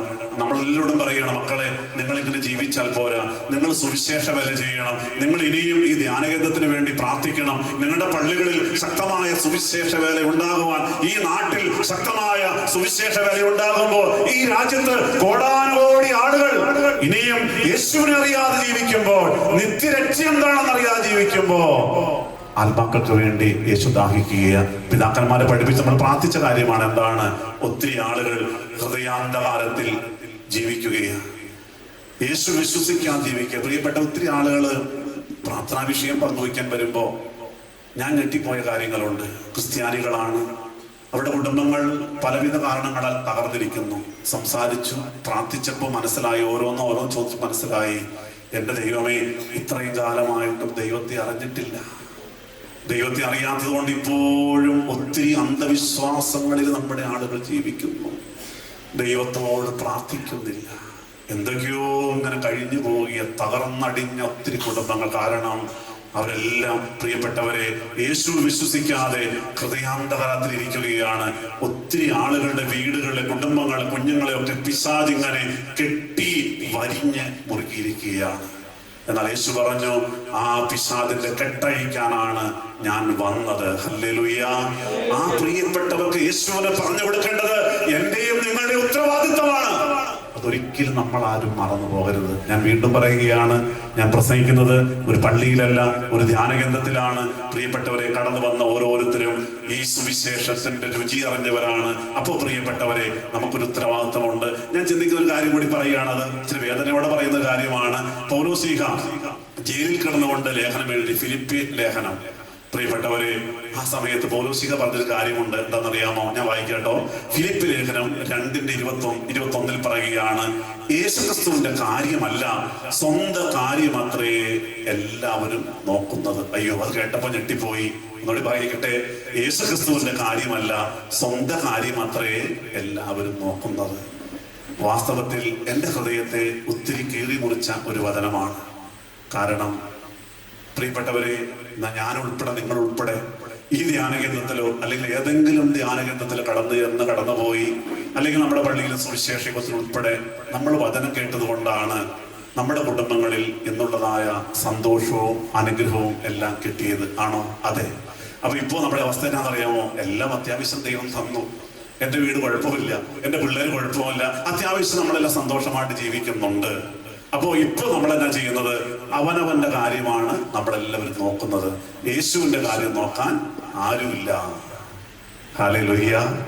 അതുകൊണ്ടല്ലേ സുവിശേഷത്തിന് ആള് പറയുന്നത്? അതെ പ്രിയപ്പെട്ടവരെ, അവനവന്റെ കാര്യമാണ് എല്ലാവരും നോക്കുന്നത്. ഞാന് ഒരു സംഭവം നിങ്ങളോട് പറയാം. ഒരു മനുഷ്യൻ ഈ നാട്ടിൽ ജീവിച്ച് എല്ലാം തകർന്ന് കടവും കടത്തിന്റെ കൂടും പ്രശ്നങ്ങളുമായി അവസാനം അദ്ദേഹം ധ്യാനം കൂടി ദൈവത്തെ അറിഞ്ഞ് ദൈവത്തോട് നിലവിളിച്ച് പ്രാർത്ഥിക്കാൻ തുടങ്ങി. അങ്ങനെ വന്നപ്പോ യൂറോപ്പിൽ പോകാനുള്ള ഒരു കാര്യങ്ങളൊക്കെ ആയി വന്നു. ഒത്തിരി വർഷം മുമ്പാട്ടോ. അപ്പൊ അദ്ദേഹം പ്രാർത്ഥിച്ചു, യേശുവേ, ഒരു 10 കൊല്ലം യൂറോപ്പിൽ ആ ജോലി ചെയ്യാൻ എനിക്ക് ഒരു അവസരം താട്ടെ, പൈസ ഉണ്ടാക്കട്ടെ. കടവും കടത്തിന്റെ കൂടുമാണ്, പ്രശ്നമാണ്, ജപ്തിയാണ്. ദൈവം 10 വർഷം അവിടെ ജോലി ചെയ്തിട്ട് 10 വർഷം കഴിഞ്ഞ് ഞാൻ നാട്ടിൽ തിരിച്ചു വന്ന് നിന്റെ വേല ചെയ്യാം, നിനക്ക് വേണ്ടി വേല ചെയ്യാം. കർത്താവ് ആ പ്രാർത്ഥന കേട്ടു. അയാൾക്ക് ജോലി കൊടുത്തു. അദ്ദേഹം കുടുംബസമേതം, ഇത് ആദ്യം ഒറ്റയ്ക്ക് പോയി, പിന്നെ കുടുംബസമേതം പോയി. അവിടെ പോയി രക്ഷപ്പെട്ടു. പ്രിയപ്പെട്ട 10 വർഷം കഴിഞ്ഞു. യേശുവിനോട് പറഞ്ഞ വാക്ക് മറന്നുപോയി. 15 വർഷമായി 20 വർഷമായി അദ്ദേഹം ആ ജോലി തുടർന്നുകൊണ്ടേയിരുന്നു. സുവിശേഷ വേലയുടെ കാര്യം ഓർത്തില്ല, ദൈവത്തെ ഓർത്തില്ല. അങ്ങനെ അപ്പോ ആ സമയത്ത് ഒത്തിരി ശമ്പളമുള്ള ജോലിയായി, സൗകര്യങ്ങളായി, നന്നായിട്ട് ജീവിക്കുകയാണ്. പ്രിയപ്പെട്ടവർ, അങ്ങനെ ഇരിക്കുമ്പോൾ ഒരു പ്രശസ്തനായ സുവിശേഷകന്റെ, ധ്യാനഗുരുവിന്റെ പ്രസംഗം യൂട്യൂബിലൂടെ കേട്ട് കഴിഞ്ഞപ്പോൾ അദ്ദേഹത്തിന് പെട്ടെന്ന് ഓർമ്മ വന്നു, ദൈവമേ, ഞാൻ പറഞ്ഞ വാക്ക് മറന്നുപോയല്ലോ. പ്രിയപ്പെട്ടവരെ, അദ്ദേഹത്തിന് വലിയ കുറ്റബോധം തോന്നി. വേഗം ആ പള്ളിയിലെ അച്ഛൻ്റെ അടുത്ത് എന്നൊരു നല്ല കുമ്പസാരം, നീണ്ട കുമ്പസാരം ഒത്തിരി കാലങ്ങളായിരുന്നു കുമ്പസാരിച്ച് പ്രിയപ്പെട്ടവർ പരിശുദ്ധ കുർബാന സ്വീകരിച്ച് അദ്ദേഹം നാട്ടിലേക്ക് കടന്നു വന്നു. ആ ജോലിയെല്ലാം ഉപേക്ഷിച്ചു കുടുംബസമേതം യൂറോപ്പിൽ നിന്ന് കേരളത്തിലേക്ക് തിരിച്ചു വന്ന് ഇപ്പോൾ ആ കുടുംബം മുഴുവനായി യേശുവിന്റെ സുവിശേഷ വേല ചെയ്തുകൊണ്ടിരിക്കുകയാണ്. ഹല്ലേലൂയ എന്ന് പറഞ്ഞേ, ഹല്ലേലൂയ. പ്രിയപ്പെട്ടവരെ, അങ്ങനെയെങ്കിൽ നമുക്ക് സുവിശേഷ വേല ചെയ്യാൻ ഒത്തിരി പ്രായമൊക്കെയായി പറ്റൂലെങ്കിലും എനിക്ക് ലാസ്റ്റ് പറയാനുള്ളത്, നമുക്ക് ഈ സുവിശേഷ വേല ലോകം മുഴുവൻ എത്തപ്പെടുവാനായിട്ട് പ്രാർത്ഥിക്കേണ്ട ഉത്തരവാദിത്തമെങ്കിലും ഇല്ലേ എന്നുള്ളതാണ്. നമ്മൾ പ്രാർത്ഥിച്ചാൽ, നമ്മൾ ഒരേ മനസ്സോടെ പ്രാർത്ഥിച്ചാൽ ദൈവം ഒത്തിരി അത്ഭുതങ്ങൾ ചെയ്യും. പ്രിയപ്പെട്ടവരെ, സുവിശേഷ യോഗങ്ങൾ ശക്തിപ്പെടുവാനായിട്ട് നമ്മൾ പ്രാർത്ഥിക്കണം. കാരണം ഓരോ സുവിശേഷ യോഗങ്ങളിലും ഒത്തിരി അത്ഭുതങ്ങൾ ദൈവം തമ്പുരാൻ ചെയ്യുന്നുണ്ട്. മർക്കോസിന്റെ സുവിശേഷം 16-ാം അധ്യായം 20-ാമത്തെ വാക്യത്തിൽ പറയുന്നുണ്ട്, അവർ എല്ലായിടത്തും പ്രസംഗിച്ചു, കർത്താവ് അവരോടുകൂടെ പ്രവർത്തിച്ചു. ആ കർത്താവുള്ള അത്ഭുതങ്ങൾ ചെയ്ത് എന്തിനാണെന്നറിയാമോ? ആ വചനം കേട്ട ആളുകൾ ദൈവത്തിലും ദൈവത്തിന്റെ വചനത്തിൽ ഉറക്കാൻ വേണ്ടിയിട്ട് ഒത്തിരി അത്ഭുതങ്ങൾ ദൈവം ചെയ്തു എന്ന് 16-ാം അധ്യായം 20-ാമത്തെ വാക്കിൽ പറയുന്നത്. എന്ന് പറയുമ്പോ ശിഷ്യന്മാരെ എവിടെയെല്ലാം പ്രസംഗിച്ചുവോ അവിടെയൊക്കെ കർത്താവ് അവരോടുകൂടെ പ്രവർത്തിച്ചു. കർത്താവ് അത്ഭുതങ്ങൾ ചെയ്തു. എന്തിനു വേണ്ടിയിട്ടാ? ആ കേട്ട ജനം അത്ഭുതങ്ങൾ കണ്ട് കേട്ട് യേശുവിലും യേശുവിന്റെ വചനത്തിലും വിശ്വസിക്കാൻ വേണ്ടിയിട്ടായിരുന്നു. ഇവിടെ ഞാൻ വിശ്വസിക്കുകയാണ്, ഓരോ വചന ശുശ്രൂഷ നടക്കുമ്പോഴും ഒത്തിരി അത്ഭുതങ്ങൾ ദൈവം തമ്പുരാൻ ചെയ്യുന്നുണ്ട്. ഹല്ലേലൂയ. ഒത്തിരി സാക്ഷ്യങ്ങൾ എനിക്കിവിടെ നിന്ന് പറയാൻ സാധിക്കും. ഒറ്റ കാര്യം പറയട്ടെ, 3 വർഷമായി മനോരോഗമുണ്ടായിരുന്ന ഒരു ചെറുപ്പക്കാരന്റെ മനോരോഗം പൂർണ്ണമായിട്ട് ഈ അടുത്ത നാളിലാണ് ദൈവം മാറ്റിക്കൊടുത്തത്. 50 വർഷം മദ്യപിച്ചു കൊണ്ടിരുന്ന വ്യക്തിയുടെ മദ്യപാനശീലം തമ്പുരാൻ മാറ്റിക്കൊടുത്തു. അങ്ങനെ പറഞ്ഞാൽ തീരാത്ത അത്ഭുതങ്ങൾ ഈ നാളുകളിൽ ദൈവം തമ്പുരാൻ വചന ശുശ്രൂഷകൾ നടത്തിക്കൊണ്ടിരിക്കുന്നത് കണ്ണുകൊണ്ട് കാണുമ്പോൾ, പ്രിയപ്പെട്ടവരെ, ഒരു കാര്യം കൂടി പറയട്ടെ. മത്തായി സുവിശേഷം 14:14 ഇങ്ങനൊരു വചനമുണ്ട്, വലിയ പുരുഷാരത്തെ കണ്ട് യേശുവിന്റെ മനസ്സലിഞ്ഞു എന്ന് പറയുമ്പോ ദൈവത്തിന്റെ വചനം പ്രഘോഷിക്കപ്പെടുന്ന ഇടത്തേക്ക് ആളുകൾ ഒത്തിരി കടന്നു വരുന്നത് യേശുവിന് ഒത്തിരി സന്തോഷമാണ്. വലിയ പുരുഷാരത്തെ കാണുമ്പോൾ തമ്പുരാന്റെ മനസ്സലിയുകയാണ്. എനിക്കൊരു വലിയ ആഗ്രഹമുണ്ട്, കൊതിയുണ്ട്. പ്രിയപ്പെട്ടവരെ, ഈ ധ്യാനകേന്ദ്രം ഉൾപ്പെടെ എല്ലായിടങ്ങളിലും ഒത്തിരി ആളുകൾ, ഇത്രയും പേര് പോരാ, നമുക്ക് ഞാൻ ചിന്തിക്കുന്ന കാര്യം, കത്തോലിക്ക സഭയിലൊക്കെ വലിയ ധ്യാനഗുരുക്കന്മാരൊക്കെ പ്രസംഗിക്കുന്നിടത്ത് 1,00,000 പേര് വന്ന കഴിഞ്ഞ വർഷമൊക്കെ 1,00,000-ത്തിലധികം വന്ന് സംബന്ധിച്ച ആളുകൾ ഒത്തിരി സുവിശേഷങ്ങൾ കണ്ടിട്ടുണ്ട്, യൂട്യൂബിലൂടെ കണ്ടു. നമുക്കും അങ്ങനെ ആയിക്കൂടെ? കൊതിക്കുകയാണ്. പരിശുദ്ധ യാക്കോബായ സുറിയാനി സഭയിലും ഒരു കൺവെൻഷൻ നടത്തുമ്പോൾ 50,000 പേര് വരാനായിട്ട് നമ്മൾ പ്രാർത്ഥിച്ചാൽ ദൈവം അത് നടത്തും. എനിക്ക് വലിയ ഉറപ്പുണ്ട്. ഒന്ന് പറഞ്ഞേ ഹല്ലേലൂയ.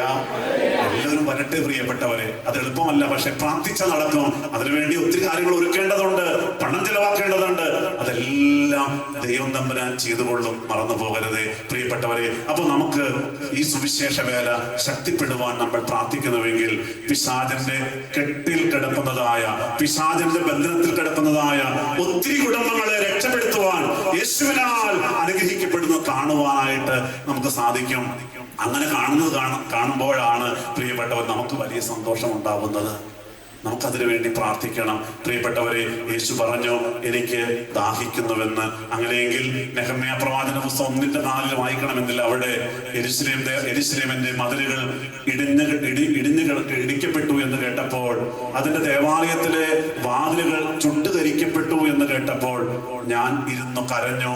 ഞാൻ അനേക ദിവസങ്ങൾ ഉപവസിച്ച് പ്രാർത്ഥിച്ചു എന്ന് നെഹമ്യാ പ്രവാചകൻ അവിടെ എഴുതി വെച്ചിരിക്കുമ്പോ, പ്രിയപ്പെട്ടവരെ, കരയുന്ന പ്രവാചകനെയാണ് അവിടെ കാണുന്നത്. ഞാൻ വിശദീകരിക്കുന്നില്ല. ദേവാലയത്തിന്റെ മതിലുകൾ ഇടിഞ്ഞുപോയി, ദേവാലയത്തിന്റെ വാതിലുകൾ ചുട്ടുകരിക്കപ്പെട്ടു എന്ന് കേട്ടപ്പോൾ ഇതാ ദേവാലയത്തിന്റെ സംരക്ഷണം നഷ്ടപ്പെട്ടിരിക്കുകയാണല്ലോ. ഇനി അവിടെ ഇതാ ദൈവമക്കൾക്ക് അവിടെ ഒരു സംരക്ഷണം കിട്ടില്ല.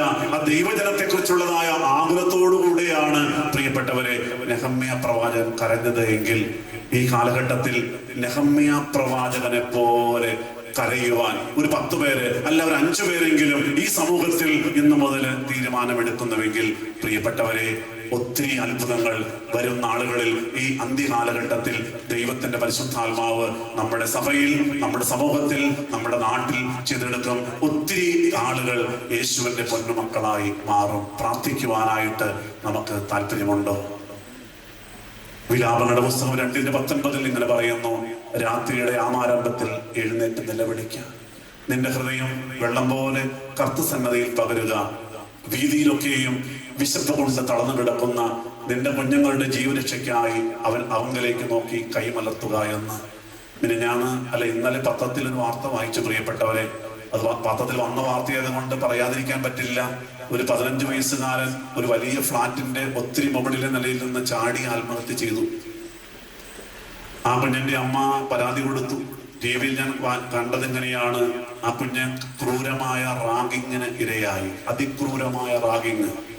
ബാത്റൂമിൽ ക്ലോസറ്റിലേക്ക് ആ കുഞ്ഞിന്റെ മുഖം ഇങ്ങനെ പൊത്തി വെച്ചിട്ട് ക്ലോസറ്റിലേക്ക് കൂട്ടുകാര് സീനിയേഴ്സ് ഫ്ലഷ് ചെയ്തു എന്നാണ് പറഞ്ഞത്.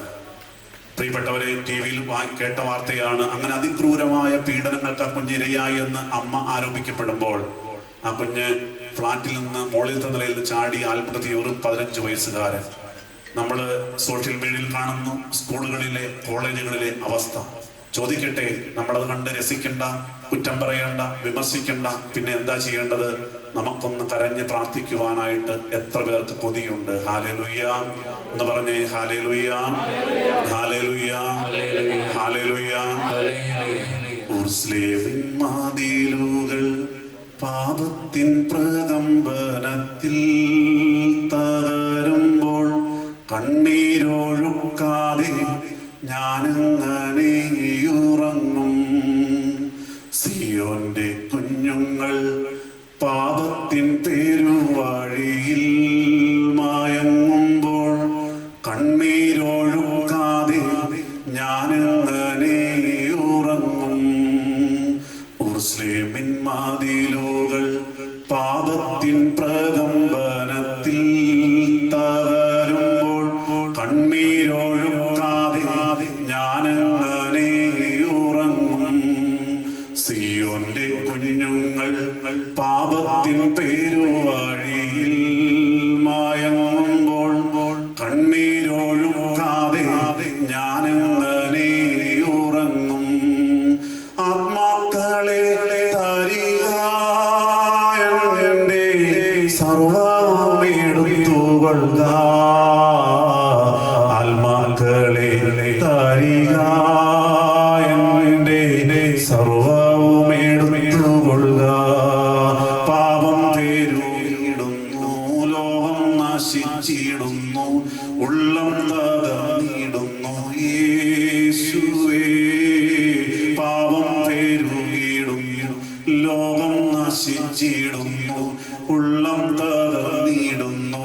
യേശുവേ, ലോകം മുഴുവൻ പാപത്തിൻ മോഹത്താൽ നാശത്തിൻ വീതിയിൽ നീങ്ങിയിടുമ്പോൾ ഉള്ളം തകരും നൊമ്പരമോടെ ആത്മാക്കൾക്കായി ഞാൻ പ്രാർത്ഥിക്കുന്നു. ആത്മാക്കളെ തരിക, എന്റെ സർവ്വവും എടുത്തുകൊള്ളുക. ആത്മാക്കളെ തരിക, എന്റെ സർവ്വവും എടുത്തുകൊള്ളുക. എന്റെ സ്നേഹമുള്ള കൂടപ്പിറപ്പുകളെ, നമ്മൾ ഇന്ന് മുതൽ പ്രാർത്ഥിക്കാൻ തുടങ്ങിയാൽ, ഈ ലോകം മുഴുവൻ വേണ്ടി പ്രാർത്ഥിക്കാൻ തുടങ്ങിയാൽ, മാർക്കോസ് 16:15 യേശു നമ്മോട് പറഞ്ഞു, നിങ്ങൾ ലോകം മുഴുവൻ കടന്നു എന്ന് വചനം പ്രഘോഷിക്കണം. എല്ലാവരെയും മാനസാന്തരം നമ്മുടെ ഉത്തരവാദിത്വമാണ്. നമ്മൾ പ്രാർത്ഥിക്കാൻ തുടങ്ങിയാൽ ഒത്തിരി അത്ഭുതങ്ങൾ പ്രവർത്തിക്കും. ഒറ്റ കാര്യം പറഞ്ഞാൽ അവസാന നിമിഷം കടന്നു വരികയാണ്. വന്നിയ ബാലലക്ഷൻ പറഞ്ഞു, ഒരപ്പന്റെ അമ്മയുടെ 2 മക്കൾ വൈദികരായി എന്ന്. പ്രിയപ്പെട്ടവരെ, എൽദോസ് അച്ഛൻ ഇവിടെ ഇരിക്കുന്നുണ്ട്, ചേട്ടനച്ഛൻ. ഞാൻ ഒരിക്കൽ പോലും ഒരു വൈദികനാകുമെന്ന് സ്വപ്നത്തിൽ പോലും ചിന്തിച്ചിരുന്ന ആളല്ല, ഒരു സുവിശേഷകനാകുമെന്ന്. പക്ഷേ ഞാൻ ഓർക്കുന്നു, ഞങ്ങളുടെ പ്രിയപ്പെട്ട മാതാവ് ഞങ്ങളുടെ കുഞ്ഞുനാളിൽ എന്നും സന്ധ്യാപ്രാർത്ഥന കഴിഞ്ഞ് മുട്ടുകുത്തി പ്രാർത്ഥിക്കുമായിരുന്നു, ഇവിടെ തമ്പുരാനെ, ഞങ്ങളുടെ മക്കൾ വചനം പഠിക്കുന്നവരും പഠിപ്പിക്കുന്നവരുമായി തീരണമേ എന്ന്. എന്താന്ന് മനസ്സിലായില്ല. വചനം പഠിക്കുന്നവരും പഠിപ്പിക്കുന്നവരും. പ്രിയപ്പെട്ടവരെ, അത് സംഭവിച്ചു. വർഷങ്ങളേറെ കഴിഞ്ഞ് മൂത്ത മകൻ വൈദികനായി. ഞങ്ങളെല്ലാവരും സൺഡേ സ്കൂൾ അധ്യാപകരായിരുന്നു. ഇളയ അനിയൻ സൺഡേ സ്കൂൾ അധ്യാപകനാണ്. തൊട്ട് താഴെയുള്ള അനിയൻ, 4-മത്തെ ആള് കീബോർഡ് വായിക്കുന്ന കായിക സംഘത്തിലുണ്ട്. പക്ഷേ ഞാൻ ആ അധ്യാപനത്തിൽ നിന്നും സുവിശേഷകരിൽ നിന്ന് ഒത്തിരി പിന്തിരിഞ്ഞ് മാറിപ്പോനായിരുന്നു ഞാൻ. എന്നാൽ പ്രിയപ്പെട്ടവരെ, ഒരിക്കൽ പോലും ഞാൻ ഒരു വൈദികനാകുമെന്നോ സുവിശേഷകനാകുമെന്നോ ചിന്തിച്ചിരുന്നില്ല. പക്ഷേ അമ്മയുടെ പ്രാർത്ഥന വർഷങ്ങൾ കഴിഞ്ഞപ്പോൾ, ഒത്തിരി വൈകിയാണെങ്കിലും പ്രിയപ്പെട്ടവരെ, ഒത്തിരി ബുദ്ധിമുട്ടുകളുടെ സഹനങ്ങളുടെ നടുവില് ഒരു ധ്യാനം കൂടാൻ കടന്നു എന്ന് ദൈവത്തിൽ വിളിച്ചറിഞ്ഞു. 37-ാമത്തെ വയസ്സിൽ പിന്നീട് 3 വർഷക്കാലം ദൈവത്തിന്റെ വചനത്തിന് വലിയ പ്രാധാന്യം കൊടുത്തപ്പോൾ 40-ാമത്തെ വയസ്സിൽ പ്രിയപ്പെട്ടവരെ, ഇതാ അഭിമന്യ മാത്യൂസ് മാർ അപ്രേം തിരുമനസിന്റെ തൃക്കരങ്ങളിലൂടെ ഒരു ശമ്മാശനാകുവാനും 2010 ജൂലൈ മാസം 9-ാം തീയതി പ്രിയപ്പെട്ടവരെ ശ്രേഷ്ഠ കാതോലിക്ക ബാബാ തിരുമനസ് തൃക്കരങ്ങളിലൂടെ ഒരു വൈദികനാകുവാനും സ്വപ്നത്തിൽ പോലും ചിന്തിക്കാത്ത എനിക്ക് സാധിച്ചുവെങ്കിൽ, എന്റെ പിന്നിരിക്കുന്നതായ ഈ ധ്യാനഗീതത്തിന്റെ ഡയറക്ടർ ആയിരിക്കുന്ന ബഹുമാനപ്പെട്ട എൽദോസ് അച്ഛൻ, പ്രിയപ്പെട്ട എന്റെ ചേട്ടനച്ഛൻ, എനിക്ക് വേണ്ടി കണ്ണുനീരോടെ എത്രയോ വട്ടം പ്രാർത്ഥിച്ചിട്ടുണ്ട്. ആ അച്ഛന്റെ പ്രാർത്ഥനയാണ്, എന്റെ അമ്മയുടെ പ്രാർത്ഥനയാണ്, എന്റെ ജീവിത പങ്കാളിയുടെ മക്കളുടെ പ്രാർത്ഥനയാണ് പ്രിയപ്പെട്ടവരെ ഒരു വൈദികനായി, ഒരു സുവിശേഷകനായി ഞാൻ നിങ്ങളുടെ മുമ്പിൽ നിൽക്കാൻ കാരണം. അങ്ങനെയെങ്കിൽ പ്രിയപ്പെട്ടവരെ, സ്നേഹമുള്ളവരെ, നമുക്കിന്ന് മുതൽ ലോകം മുഴുവനും വേണ്ടി സുവിശേഷം കത്തിപ്പടരുവാൻ പ്രാർത്ഥിക്കാം.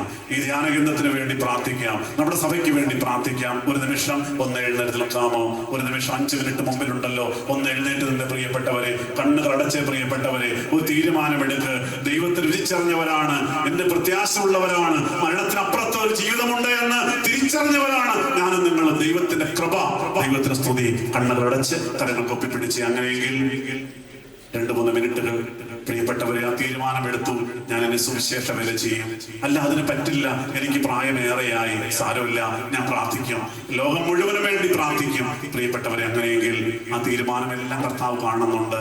ഇപ്പോൾ 1 മിനിറ്റ് നമ്മുടെ സങ്കടങ്ങളും ഭാരങ്ങളും നമ്മുടെ പ്രാർത്ഥനാ നിയോഗങ്ങളും തമ്പുരാന്റെ കരങ്ങളിലേക്ക് ഒന്ന് ഏൽപ്പിച്ചു കൊടുക്കാമോ? മൗനമായിട്ട് പറഞ്ഞാൽ മതി. അപ്പാ യേശുവേ, എന്നെ കൈവിടരുതിട്ടു, ഞാൻ ഇവിടെ കടന്നു വന്നു, ഒത്തിരി പ്രശ്നങ്ങളുണ്ട്, കർത്താവേ സഹായിക്കണോട്ടോ. മൗനമായിട്ട് 1 മിനിറ്റ് എന്ന് പറഞ്ഞേ. ഈ ധ്യാനകേന്ദ്രത്തിന് വേണ്ടിയല്ല ഒത്തിരി ശുശ്രൂഷ ചെയ്യാൻ ആഗ്രഹിച്ച് എന്റെ പ്രിയപ്പെട്ട മകൾ തീരുമാനമെടുത്തുകൊണ്ട് പ്രാർത്ഥനാദികൊണ്ട് സമർപ്പിച്ചുവല്ലോ. അപ്പാ യേശുവേ, കരുണ തോന്നണമേ, മനസ്സറിയണമേ. മോശയും പ്രാർത്ഥിച്ചപ്പോ ദൈവമേ അങ്ങ് പ്രാർത്ഥന കേട്ടതുപോലെ, ദാവീദ് പ്രാർത്ഥിച്ചപ്പോ ഏലിയാവും ഏലീശായും പ്രാർത്ഥന കേട്ടതുപോലെ ഞങ്ങളുടെ പ്രാർത്ഥന കേൾക്കണമേ. യേശുവേ, കരുണ തോന്നണമേ. Hallelujah, hallelujah. സ്തുതിച്ച് പ്രാർത്ഥിക്കാൻ പ്രിയപ്പെട്ടവരെ. Hallelujah, hallelujah, hallelujah. ലൂക്കോസ് 6:19 അവരിൽ ശക്തി പുറപ്പെട്ട് അവരെല്ലാവരെയും സൗഖ്യമാക്കി. യേശുവേ, രോഗികളെ സൗഖ്യമാക്കണമേ. തമ്പുരാനേ, യേശുവേ, സമാധാനം നൽകണമേ. മദ്യപാനശീലങ്ങൾ മാറിപ്പോകണമേ, പുകവലി മാറിപ്പോകണമേ. യേശുവേ, പ്രത്യാശ കൊടുക്കണമേ, കടബാധ്യതകൾ മാറ്റണമേ. തമ്പുരാനേ, ജനത്തോട് കരുണ തോന്നണമേ, സുവിശേഷത്തോട് വലിയ താല്പര്യം കൊടുക്കണമേ, വിശുദ്ധിയോടെ ജീവിക്കുവാൻ കൃപ നൽകണമേ. യേശുവേ, എല്ലാ പ്രാർത്ഥനാ നിയോഗങ്ങൾക്കും മറുപടി നൽകണമേ. ഈ ധ്യാനകേന്ദ്രത്തിലൂടെ എല്ലാ ശുശ്രൂഷകളെയും മാനിച്ച് അനുഗ്രഹിക്കണമേ എന്ന് പ്രാർത്ഥിക്കുന്നു. പരിശുദ്ധ അമ്മയുടെയും സർവശുദ്ധന്മാരുടെയും മധ്യസ്ഥ യാചിക്കുന്നു. പിതാവിന്റെയും പുത്രന്റെയും പരിശുദ്ധ റൂഹായുടെയും നാമത്തിൽ തന്നെ ആമീൻ. ഹല്ലേലൂയ. എല്ലാവർക്കും ഇരിക്കാം. ദൈവത്തിന്റെ നാമത്തിന് മഹത്വം ഉണ്ടാകട്ടെ. സ്നേഹമുള്ളവരെ, ഈ സമാപന രാത്രി നിങ്ങളൊപ്പമായിരിക്കുവാൻ ദൈവം അനുവദിച്ചതിനെ ഓർത്ത് ദൈവത്തെ മഹത്വപ്പെടുത്തുന്നു. എന്നെ ക്ഷണിച്ച ബഹുമാനപ്പെട്ട അച്ഛന്മാരോട് സിസ്റ്റേഴ്സിനോട് നന്ദി പറയുമ്പോൾ കുറുപ്പുംപടി പള്ളിയിൽ ബുധനാഴ്ച ധ്യാനത്തിന് സാധിക്കുന്നവരെ കടന്നു വരണമെന്ന് ഓർമ്മപ്പെടുത്തുന്നു. ദൈവം നമ്മെ അനുഗ്രഹിക്കട്ടെ.